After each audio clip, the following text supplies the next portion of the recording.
بنگلہ دیش کی prime minister Sheikh Hasina Wajid resign کر کے ملک چھوڑ چکی ہیں۔ یہ ریزائن 5 اگست 2024 سوموار کے دن پچھلے تقریباً 5 ہفتوں سے چلتے اسٹوڈنٹ پروٹیسٹ کے نتیجے میں سامنے آیا، جس میں اسٹوڈنٹس کی طرف سے یہ مانگ رکھی گئی تھی کہ گورنمنٹ وہ کوٹا سسٹم ختم کرے جس سے 30% سول سروسز پوسٹ ان افراد کے ریلیٹیوز کے لیے رکھی گئی تھیں کہ جن کے فور فادرز نے بنگلہ دیش کی آزادی میں اپنی جانیں دی تھیں۔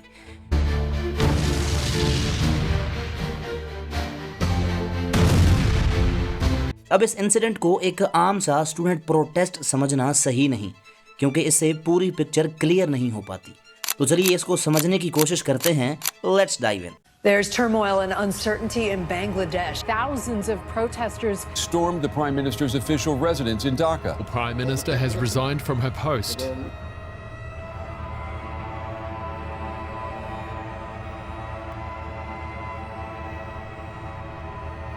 آج کی دنیا ایک گلوبل ولیج بن چکی ہے جہاں ہر چیز آپس میں کنیکٹڈ ہے، اس لیے کسی بھی انسیڈنٹ کو سمجھنے کے لیے آپ کو یہ کنیکشن تلاش کرنا پڑتا ہے۔ بنگلہ دیش کے موجودہ کرائسس کو سمجھنے کے لیے بھی ہمیں بنگلہ دیش کے نیشنل اور انٹرنیشنل پالیٹکس کا سمجھنا بہت ضروری ہے۔ یہاں پہ ہم پہلے انٹرنیشنل لیول سے بات شروع کرتے ہیں اور امریکہ کا رول یہاں پہ بہت امپورٹنٹ ہونے والا ہے۔ 1971 وار میں جب بنگلہ دیش پاکستان سے علیحدہ ہوا تو اس وقت امریکہ کا جھکاؤ پاکستان کی طرف زیادہ رہا۔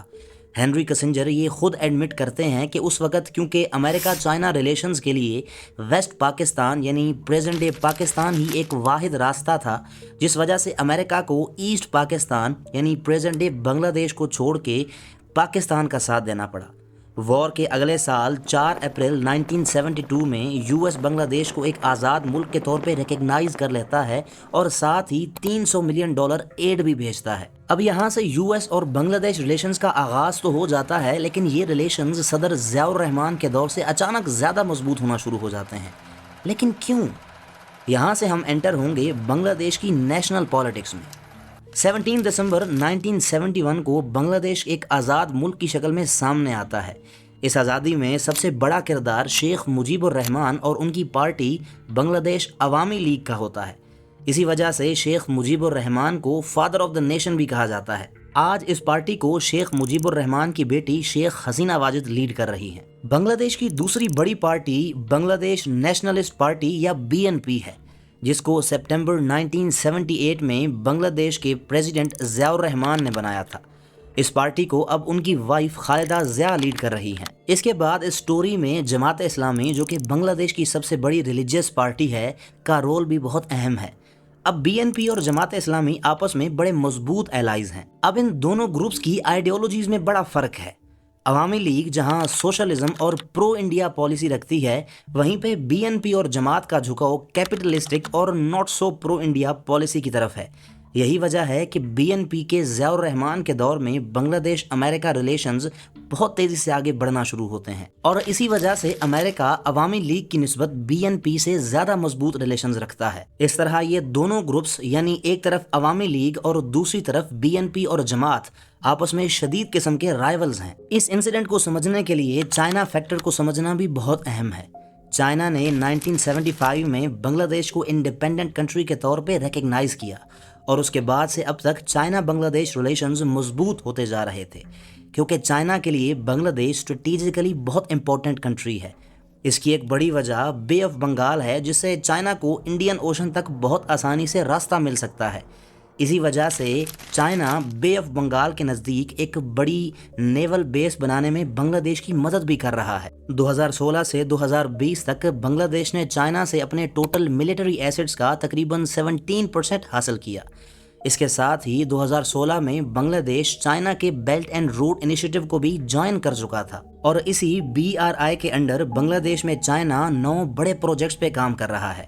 2017 سے چائنا بنگلہ دیش کا پرائمری ٹریڈنگ پارٹنر بھی بن چکا ہے، جہاں چائنا کی یہاں ٹوٹل انویسٹمنٹ $40 بلین سے بھی بڑھنے والی ہے، اور یہ سب کچھ شیخ حسینہ واجد کی پارٹی عوامی لیگ کی لیڈرشپ میں ہو رہا تھا۔ اس کے علاوہ اسی سال جولائی میں ہی چائنا میں ان کا وزٹ، شی جن پنگ سے ان کی ملاقات اور نئے پروجیکٹس کے ایگریمنٹ، اس بات کو ریپرزینٹ کرتے ہیں کہ بنگلہ دیش چائنا ریلیشنز زیادہ مضبوط ہونے جا رہے تھے اور امریکہ اپنی کھلی آنکھوں سے یہ سب کچھ ہوتا دیکھ رہا تھا۔ شیخ حسینہ واجد کی لیڈرشپ نے چائنا کی طرف قدم بڑھایا تو تھا ہی، لیکن اس کے ساتھ امریکہ کے زخموں پہ مزید نمک چھڑکنے کا کام کیا، امریکہ کو سینٹ مارٹنز نہ دے کے۔ جی ہاں، سینٹ مارٹنز ایک چھوٹا سا آئی لینڈ ہے جس پہ امریکہ کی نظر تھی، کیونکہ امریکہ یہاں اپنی ایک ایئر بیس بنانا چاہتا تھا، کیونکہ یہاں سے چائنا پہ بھی نظر رکھی جا سکتی ہے اور اس کے ساتھ one of the busiest trade route Malacca strait بھی قریب ہی ہے، اور چائنا اسی روٹ کو یوز کرتا ہے اپنا زیادہ تر بزنس سمندر کے راستے سے کرنے کے لیے، اور شیخ حسینہ واجد نے یہ آئی لینڈ امریکہ کو دینے سے انکار کر دیا۔ بنگلہ دیش کو اپنے سے دور جاتے دیکھ امریکہ بھی پچھلے کچھ سالوں سے نیسیسری سٹیپس لے رہا تھا۔ امریکہ نے دسمبر 2021 میں بنگلہ دیش کی ریپڈ ایکشن بٹالین کے 7 ہائی رینکنگ آفیشلز پہ سیکشنز لگا دیں۔ 2022 میں امریکن ایمبیسڈر پیٹر ہاس اپوزیشن پارٹی BNP کے لیڈر سے ملاقات کرتے ہیں، اور اس کے بعد وہ جو سٹیٹمنٹ دیتے ہیں وہ سمجھنے والی ہے۔ It is difficult to conduct free and fair elections in the atmosphere of political violence that pervades Dhaka۔ پھر فیبروری 2023 میں US ڈپارٹمنٹ کاؤنسلر ڈیرک کولٹ یہ کہتے ہیں کہ بنگلہ دیش میں ڈیموکریسی کی حالت اچھی نہیں، بنگلہ دیش کو سخت رویے کا سامنا کرنا پڑ سکتا ہے۔ جنوری 2024 میں جب شیخ حسینہ نے الیکشن جیتا تو امریکہ اور برطانیہ ان الیکشنز کو غیر قانونی اور غیر جمہوری قرار دے کے ریجیکٹ کر دیتے ہیں، اور اسی جنوری میں امریکہ کی طرف سے چند آفیشلز بنگلہ دیش وزٹ کرتے ہیں اور BNP اور جماعت اسلامی کے ساتھ میٹنگز بھی ہوتی ہیں، اپوزیشن سے میٹنگز، اور وہ بھی اس وقت۔ اب امریکہ کا یہ رویہ سنا سنا اور دیکھا دیکھا لگتا ہے۔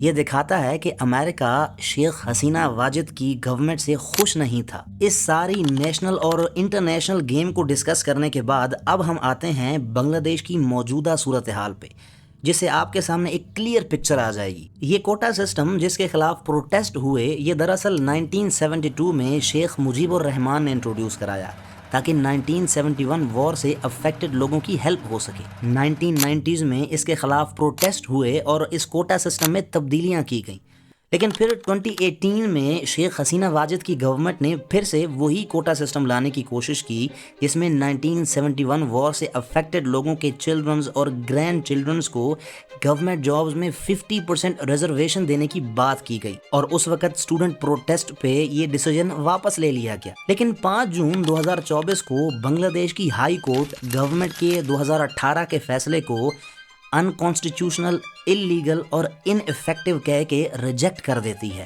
اور پھر سے وہی کوٹا سسٹم کو بحال کرنے کا آرڈر دے دیتی ہے۔ اسٹوڈنٹس اس کے خلاف پھر سے پروٹیسٹ کرتے ہیں، اور اب کی بار یہ پروٹیسٹ پچھلی بار سے زیادہ شدید ہوتے ہیں، جن کو دیکھتے ہوئے 21 جولائی کو بنگلہ دیش سپریم کورٹ پھر سے اس کوٹا سسٹم کو ختم کر کے صرف 7% تک کرنے کا فیصلہ کرتی ہے، جس میں سے 1971 وار ویٹرنز کے لیے 5% سیٹیں رکھنے کا آرڈر پاس کیا جاتا ہے۔ اب یہاں پر سب کچھ ٹھیک ہو جانا چاہیے تھا، کیونکہ پروٹیسٹرز اپنے حق میں فیصلہ کروانے میں کامیاب ہو گئے تھے، لیکن ایسا نہیں ہوتا۔